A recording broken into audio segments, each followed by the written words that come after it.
안녕하십니까. 저는 고려의 11 행정사 사무소의 임현 행정사입니다. 네, 오늘은 음주운전을 했을 때 받게 되는 법적 불이익으로서 벌금 등 형사처벌의 문제, 그리고 면허정지, 면허 취소 같은 행정처분의 문제에 대해서 언론 보도된 사실관계를 바탕으로 그 쟁점 중심으로 살펴보도록 하겠습니다. 네, 오늘 영상의 내용이 도움이 되었다면 구독, 좋아요 부탁드리겠습니다. 그리고 이 영상의 끝부분에는 관련된 영상이 연결되어 있으므로 필요시에는 참고해 주시기 바랍니다. 네, 먼저 제목을 보시면 빅톤, 허찬, 음주운전 혐의 입건, 모든 활동 중단이라고 되어 있고요. 그 사실관계를 보시면 음주운전으로 경찰에 적발된 아이돌 그룹 빅톤의 멤버 허찬이 활동을 중단한다. 23일 서울 강남경찰서에 따르면 경찰은 허 씨를 도로교통법상 음주운전 혐의로 입건해 수사 중이다. 경찰에 따르면 허 씨는 지난 2022년 9월 20일 술을 마신 뒤 운전을 하다 오전 6시 40분쯤 서울 강남구 삼성동 인근 교차로에서 잠이 들었다. 신호가 바뀌었는데도 차량이 움직이지 않고 멈춰 있는 것을 본 다른 운전자가 신고를 했고 경찰이 출동해 허 씨를 붙잡았다. 허 씨의 당시 혈중 알코올 농도는 면허 취소 수준이었던 것으로 전해졌다 라고 되어 있고요. 그 이후의 내용은 당사자가 이렇게 반성하며 살아가겠다라고 의사를 표명한 것이고, 그 다음에 뭐 할 계획이다, 뭐 예정이다 이렇게 되어 있습니다. 그래서 이 사실관계를 토대로 해서 법적 불이익을 한번 보시겠습니다. 먼저 이 운전자가 운전을 했습니다. 음주운전으로 처벌받기 위해서는 막연히 술을 마시고 운전을 했다라는 것이 아니라 운전할 당시에 혈중 알코올 농도가 음주 수치가 0.030% 이상이어야만 합니다. 그 상태에서 운전이라고 하는 걸 해야만 합니다. 그래서 음주 수치 플러스 운전이 결합이 되어서 음주운전이 되는 것이다 라는 것입니다. 그래서 음주한 채로 운전을 이제 했는데 이 당시는 음주운전이 성립된 것은 아니고, 이 운전자가 잠이 들었더니 누군가 신고를 해서 경찰에서 와서 이제 측정을 했습니다. 근데 이 측정한 시점이 운전 행위가 종료가 되어진 상태, 잠이 들어있는 이때로부터 1분이든 10분이든 어느 정도의 시간이 경과하고 나서 경찰이 현장에 왔고, 그리고 나서 측정 요구를 했더니 운전자에 대해서 경찰 공무원은 운전자가 음주운전을 했다고 인정할 만한 상당한 이유가 있다라고 판단이 되면 음주 측정 요구를 할 수가 있고, 모든 운전자는 정당한 사유 없이 그 측정 요구에 대해서 거부할 수가 없습니다. 만약에 거부하게 되면 음주 측정 거부, 음주 측정 불응죄가 되는 것이죠. 별개의 범죄입니다. 근데 이 운전자는 음주 측정 요구에 대해서 거부하지 않고 응했습니다. 그랬더니 수치가 여기 언론 보도 기사에는 안 나왔지만, 구체적으로 나오진 않았지만 면허 취소 수준이라고 되어 있습니다. 그리고 이 보도 기사에 의하면 사고가 발생한 것이 아니고 면허 취소 수준이라고 되어 있기 때문에 0.080% 이상이라고 해야 될 것입니다. 0.080% 이상에서 취소가 되고 0.080% 미만인 상태, 물론 음주운전에 해당이 되기 위한 0.030% 이상이어야만 됩니다. 그러니까 0.030% 이상, 0.080% 미만이라면 100일 면허정지 처분이 대상이 됩니다. 근데 여기서는 면허 취소라고 하기 때문에 0.080% 이상이다라는 것입니다. 물론 이제 구체적인 음주 수치는 0.080인지, 0.100인지, 0.120인지, 0.150인지 알 수가 없습니다. 그래서 어쨌든 면허 취소 수준이다라는 것입니다. 현행 도로교통법은 형사처벌에 있어서도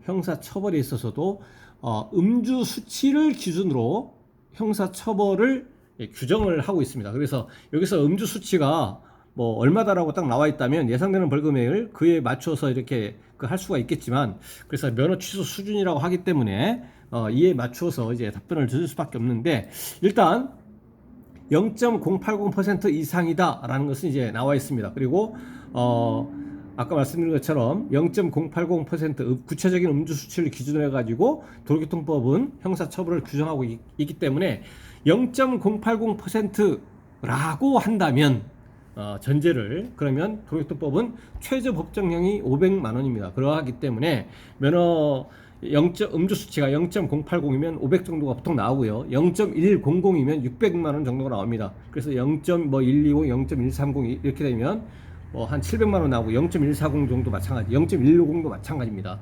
0.17대가 되게 되면 700에서 800만 원 이렇게 나오고요. 0.18도 그 정도입니다. 800만 원 정도. 0.19는 900만 원. 0.200이 되면 1000만 원 정도 나옵니다. 그래서 이 음주 수치가 높아갈수록 그에 비례해서 벌금, 이런 형사처벌도 그에 비례해서 가중이 된다라는 것입니다. 그래서 벌금 등 형사처벌, 이렇게 그 음주 수치를 기준으로 이제 판단을 해볼 수가 있고요. 그리고 여기서는 이제 서울 강남경찰서에서 수사가 종료되면 검찰에다가 사건을 이제 송치를 합니다. 그러면 검사가 이 건에 대해서 기소할 것이냐 말 것이냐를 결정하고, 기소할 경우에도 약식으로 할 거냐 정식으로 할 거냐, 구약식이냐 구공판이냐를 결정하게 됩니다. 물론 이제 검사가 구약식, 약식 기소, 약식 명령 청구를 하더라도 모든 소송 지휘권은 판사한테 있기 때문에 공판 절차로 진행할 수가 있습니다. 근데 초범이고 사고가 발생하지 않은 단순 음주운전의 경우에는 검사는 대부분 약식 기소를 하고요. 약식 기소, 구약식, 약식 명령 청구를 합니다.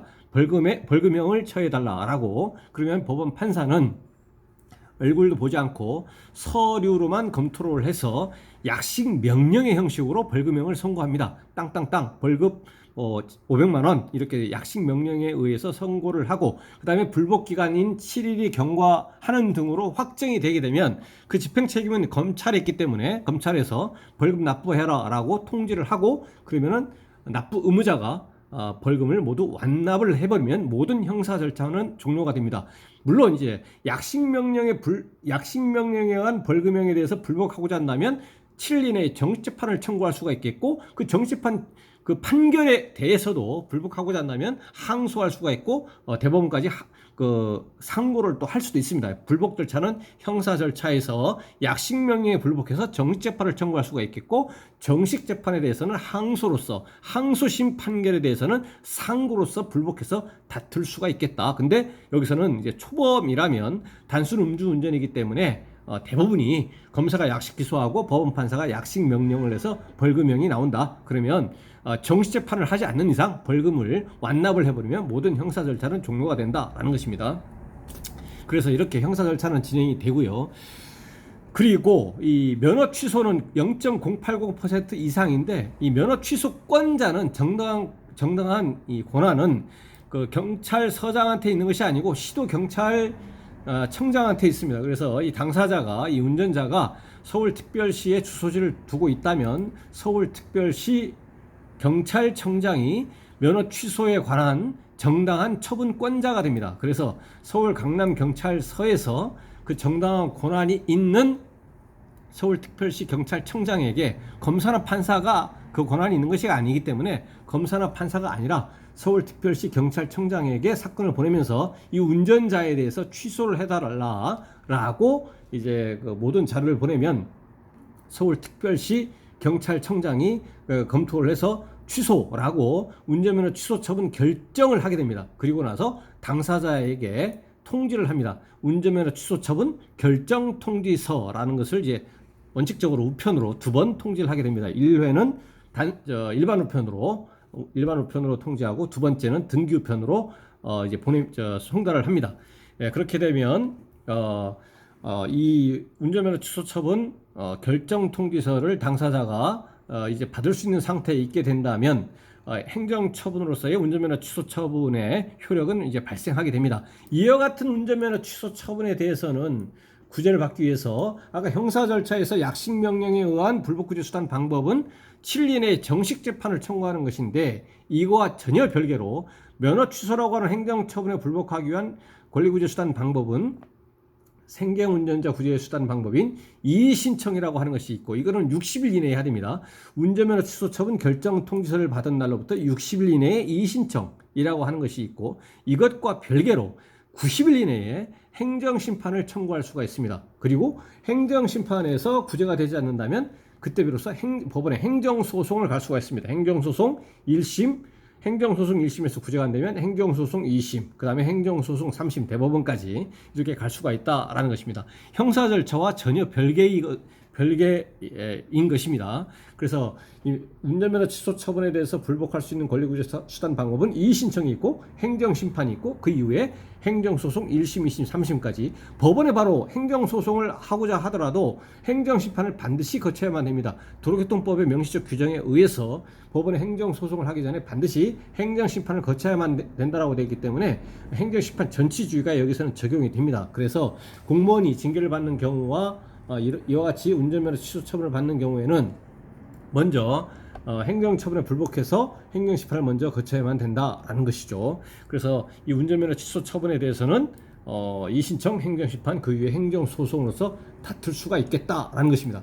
그리고 이 운전자는 경찰 조사를 지금 받지 않은 상태라면, 적발된 상황이라면 벌금 등 형사처벌에 대한 원인, 음주운전, 면허 취소에 대한 음주운전만 발생한 상태이기 때문에 지금 취소가 된 것이 아닙니다. 그래서 현재 적법하게 운전할 수가 있겠고, 통상 적발된 날부터 일주일 전후의 기간에 경찰에서 출석 요구를 합니다. 그러면은 그때 출석 요구를 하고 나서 이제 그 임시운전 증명서 원칙적으로 40일 임시운전 증명서를 교부하고, 임시운전 증명서 유효 기한이 끝나는 날에 다음 날부터 실제 면허 취소 처분이 이제 집행이 되는 겁니다. 면허 취소일이 되는 겁니다. 그때부터 무면허 상태가 되는 겁니다. 그러니까 지금 적법하게 운전할 수가 있겠고, 경찰에 출석할 때도 적법하게 운전할 수가 있겠고, 경찰에서 교부받은 임시운전 증명서 기재가 되어 있는 그 마지막 날까지는 적법하게 운전할 수가 있습니다. 그러니까 경찰서에 출석할 때도 운전하고 가더라도 무면허 운전이 아니고 적법한 운전이고, 경찰 조사를 마치고 나서 집에 귀가할 때도 그 주차되었던 자동차를 운전하고 오더라도 적법한 운전이다라는 것입니다. 무면허 운전이 아니다라는 겁니다. 왜냐하면 임시운전 증명서를 교부받을 것이기 때문에. 네, 그래서 오늘은 이제 음주운전을 하게 됐을 때 받게 되는 법적 불이익으로서 벌금 등 형사 처벌, 그리고 그에 대한 불복구제 수단 방법에 대해서, 그리고 이와 별개로 면허 취소 처분이라고 하는 행정 처분, 그리고 이에 대해서 불복구제 수단 방법으로서 이의신청, 행정심판, 행정소송에 대해서 언론 보도된 사실관계를 토대로 해서 그 쟁점 중심으로 살펴봤습니다. 네, 오늘 영상의 내용이 질문 있으시면 댓글 남겨주시고, 그러면 대댓글이나 별도의 영상으로 답변 드리겠습니다. 네, 오늘 영상의 내용이 도움이 되었다면 구독, 좋아요 부탁드리겠습니다. 네, 감사합니다.